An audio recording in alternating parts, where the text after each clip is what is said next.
బాధ్యత మనకుంటే భవిష్యత్తు భావితరానికి బాగుంటుంది. ఈ వీడియోలో మన అవగాహన తరగతి భారతీయ శిక్షా స్మృతి 1860 యొక్క సంక్షిప్తమైన ఇంకా అంతర్దృష్టితో కూడిన అవలోకనాన్ని పరిశీలిద్దాం. మనము ఒక నిర్దిష్ట విభాగంపై దృష్టి పెడదాము, దాని చట్టపరమైన పారామితులను మరియు వాస్తవ ప్రపంచ అనువర్తనాలను పరిశీలిద్దాం. భారతదేశంలో శాంతి భద్రతల ఫ్రేమ్వర్క్ను ప్రతిబింబించేలా ఐపీసీ ప్రవర్తన మరియు న్యాయాన్ని ఎలా నిర్వహిస్తుంది అనే దానిపై స్పష్టమైన అవగాహన కల్పించడానికి ఈ సెషన్ రూపొందించబడింది. ఈ వీడియోలో మనము ఐపీసీ యొక్క సెక్షన్ 18 పరిశీలిద్దాం.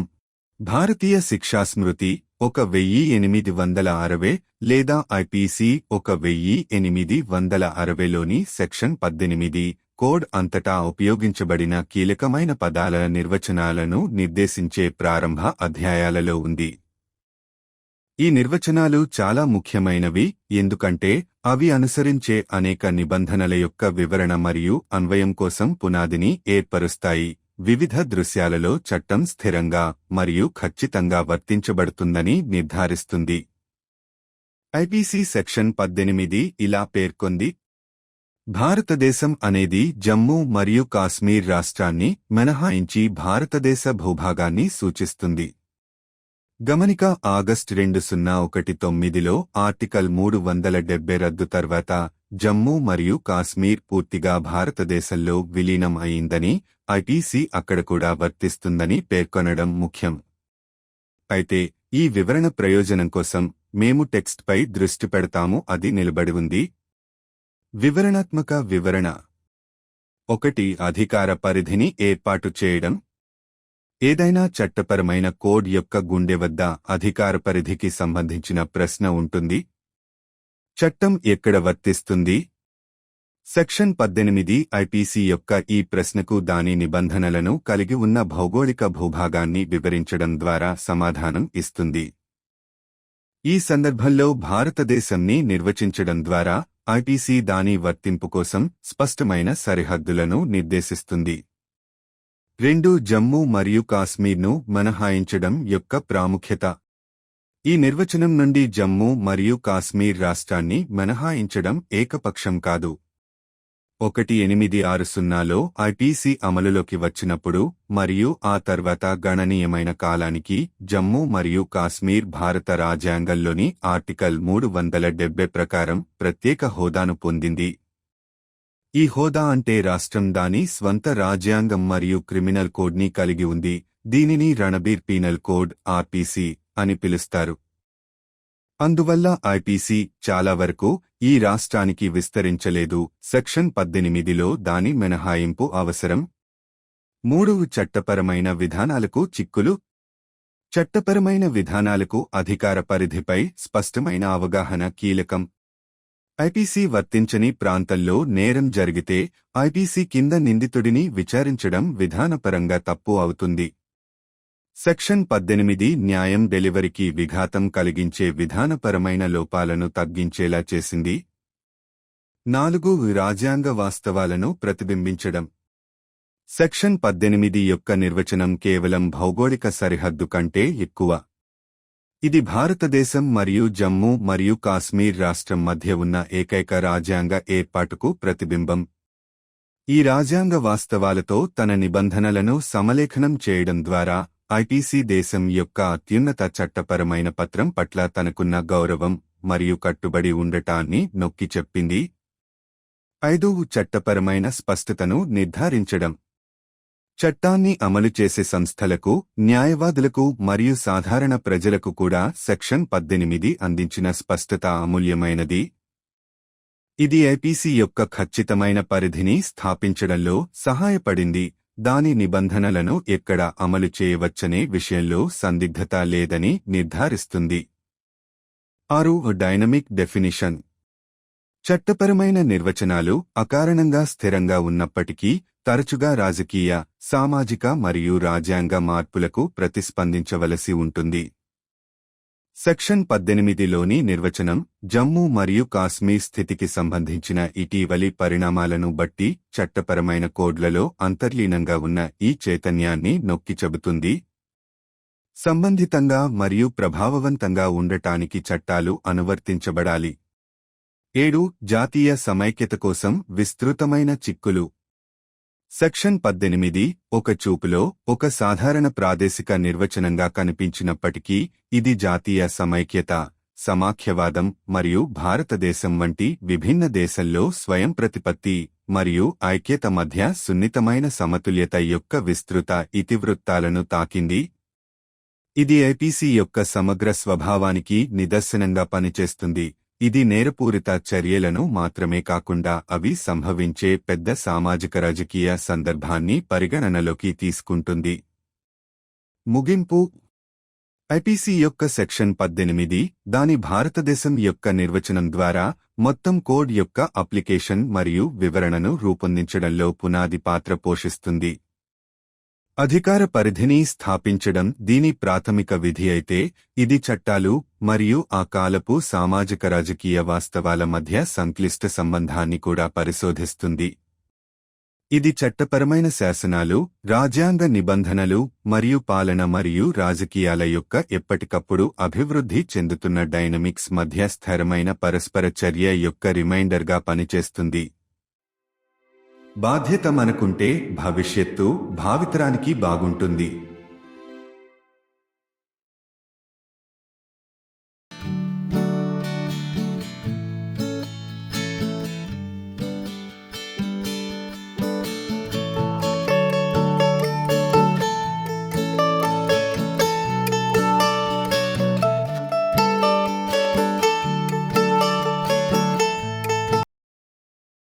आज हमारा जागरूकता वर्ग भारतीय दंड संहिता 1860 का एक संक्षिप्त लेकिन व्यावहारिक अवलोकन प्रदान करेगा. हम इसके कानूनी मापदंडों और वास्तविक दुनिया के अनुप्रयोगों को तोड़ते हुए एक विशेष खंड पर ध्यान केंद्रित करेंगे.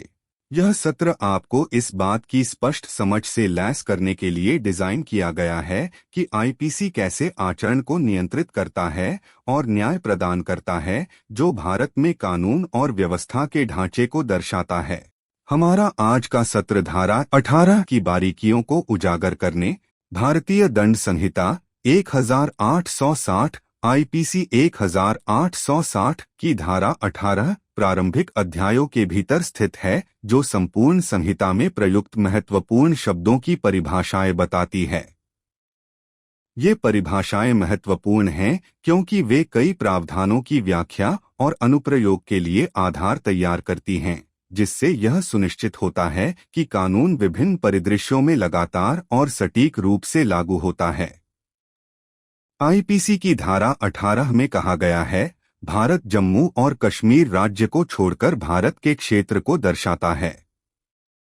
नोट, यह उल्लेख करना महत्वपूर्ण है कि अगस्त 2019 में अनुच्छेद 370 के निरस्त होने के बाद जम्मू और कश्मीर पूरी तरह से भारत में एकीकृत हो गया, जिससे आईपीसी वहां भी लागू हो गया.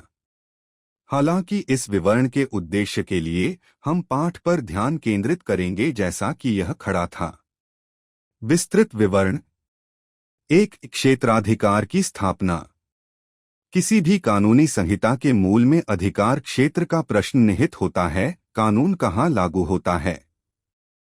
धारा 18 आईपीसी के लिए इस प्रश्न का उत्तर उस भौगोलिक क्षेत्र को चित्रित करके देती है जहां इसके प्रावधान प्रभाव रखते हैं. इस संदर्भ में भारत को परिभाषित करके आईपीसी इसकी प्रयोज्यता के लिए स्पष्ट सीमाएं निर्धारित करता है. 2. जम्मू कश्मीर को बाहर करने का महत्व. इस परिभाषा से जम्मू और कश्मीर राज्य को बाहर करना मनमाना नहीं था. जब 1860 में आईपीसी अधिनियमित किया गया था और उसके बाद एक महत्वपूर्ण अवधि के लिए जम्मू और कश्मीर को भारतीय संविधान के अनुच्छेद 370 के तहत एक विशेष दर्जा प्राप्त था. इस स्थिति का मतलब था कि राज्य का अपना संविधान और आपराधिक संहिता थी, जिसे रणबीर दंड संहिता आरपीसी कहा जाता था. इसलिए आईपीसी अधिकांश भाग में इस राज्य तक विस्तारित नहीं हुआ, जिससे धारा 18 में इसका बहिष्कार आवश्यक हो गया. 3. कानूनी प्रक्रियाओं के लिए निहितार्थ. कानूनी प्रक्रियाओं के लिए क्षेत्राधिकार की स्पष्ट समझ महत्वपूर्ण है। यदि कोई अपराध ऐसे क्षेत्र में किया गया जहां आईपीसी लागू नहीं होता, तो आईपीसी के तहत आरोपी पर मुकदमा चलाना प्रक्रियात्मक रूप से गलत होगा। धारा 18 ने सुनिश्चित किया कि ऐसी प्रक्रियात्मक त्रुटियां जो न्याय के वितरण को खतरे में डाल सकती थीं, कम से कम की गईं। 4. संवैधानिक वास्तविकताओं को प्रतिबिंबित करना। धारा 18 की परिभाषा केवल भौगोलिक सीमांकन से कहीं अधिक है। यह भारत और जम्मू कश्मीर राज्य के बीच मौजूद अद्वितीय संवैधानिक व्यवस्था का प्रतिबिंब है। अपने प्रावधानों को इन संवैधानिक वास्तविकताओं के साथ जोड़कर आईपीसी ने देश के सर्वोच्च कानूनी दस्तावेज के प्रति सम्मान और उसके पालन पर जोर दिया। 5. कानूनी स्पष्टता सुनिश्चित करना। कानून प्रवर्तन एजेंसियों, वकीलों और यहां तक कि आम जनता के लिए धारा 18 द्वारा प्रदान की गई स्पष्टता अमूल्य थी। इसने आईपीसी के सटीक दायरे को स्थापित करने में मदद की, यह सुनिश्चित करते हुए कि इसके प्रावधानों को कहां लागू किया जा सकता है, इसके बारे में कोई अस्पष्टता नहीं है। 6. एक गतिशील परिभाषा। कानूनी परिभाषाएं, हालांकि स्थिर प्रतीत होती हैं, अक्सर राजनीतिक, सामाजिक और संवैधानिक परिवर्तनों पर प्रतिक्रिया देने की आवश्यकता होती है। धारा 18 में परिभाषा जम्मू और कश्मीर की स्थिति के आसपास हाल के घटनाक्रमों को देखते हुए कानूनी कोड में निहित इस गतिशीलता को रेखांकित करती है। प्रासंगिक और प्रभावी बने रहने के लिए कानूनों को अनुकूलनीय होने की आवश्यकता है। 7. राष्ट्रीय एकता के लिए व्यापक निहितार्थ। जबकि धारा 18 एक नज़र में एक सरल क्षेत्रीय परिभाषा प्रतीत होती है, यह राष्ट्रीय एकता, संघवाद और भारत जैसे विविध राष्ट्र में स्वायत्तता और एकता के बीच नाजुक संतुलन के व्यापक विषयों को छूती है। यह आईपीसी की व्यापक प्रकृति के लिए एक वसीयतनामा के रूप में कार्य करता है, जो न केवल आपराधिक कृत्यों बल्कि उनके घटित होने वाले बड़े सामाजिक राजनीतिक संदर्भ को भी ध्यान में रखता है। निष्कर्ष। आईपीसी की धारा 18 भारत की अपनी परिभाषा के माध्यम से संपूर्ण संहिता के अनुप्रयोग और व्याख्या को आकार देने में एक मूलभूत भूमिका निभाती है, जबकि इसका प्राथमिक कार्य क्षेत्राधिकार स्थापित करना है। यह कानूनों और उस समय की सामाजिक राजनीतिक वास्तविकताओं के बीच जटिल संबंधों पर भी प्रकाश डालता है। यह कानूनों, संवैधानिक प्रावधानों और शासन और राजनीति की लगातार विकसित होने वाली गतिशीलता के बीच निरंतर परस्पर क्रिया की याद दिलाता है। यदि हम जिम्मेदार हैं, तो भविष्य आने वाली पीढ़ियों के लिए अच्छा होगा।